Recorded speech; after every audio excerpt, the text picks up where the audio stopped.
První květnový den patřil v České Třebové skautům. Místo oslav svátku práce Majálesem proběhl v Českotřebovském parku Javorka den po čarodějnicích skautský den pro děti plný her a zábavy. Českotřebovští živnostníci připravili společně se střediskem Javor skautským.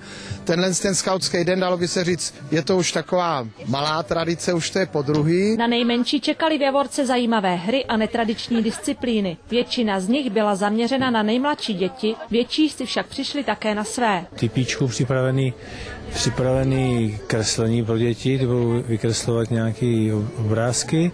Máme tady připravený tunel, v kterým budou prolejzat, házení na medvě a balua. Šikovnost se ukázala například při vhazování mincí do malého kyblíku s vodou, který byl ponořen do většího, naplněného také vodou. Skládali pucle, malovali křídami obrázky, zaskákali si panáka nebo si složili dřevěného panáčka. Většinu disciplín, za které dostali sladké odměny, zvládali. Nejvíc mě šlo prostě to čuchání k těm různým věcem. Nejvíc mě šlo stavění Pinokia, tam mě paní řekla, že jsem byl asi nejrychlejší. Jednou líbilo se mi hození v balónku. Díky skautskému vodáckému oddílu byl v tento den využit také rybníček. Je připravený projížďky na lodích, jako vodácké aktivity na kánoji a na pramici.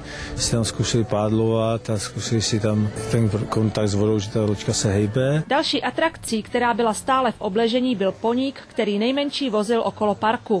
Akce se stala středem zájmu nejen pro děti, ale také pro mládež a dospělé, zejména v odpoledních hodinách. Módní přehlídka střední umělecko-průmyslové školy z Ústí nad Orlicí.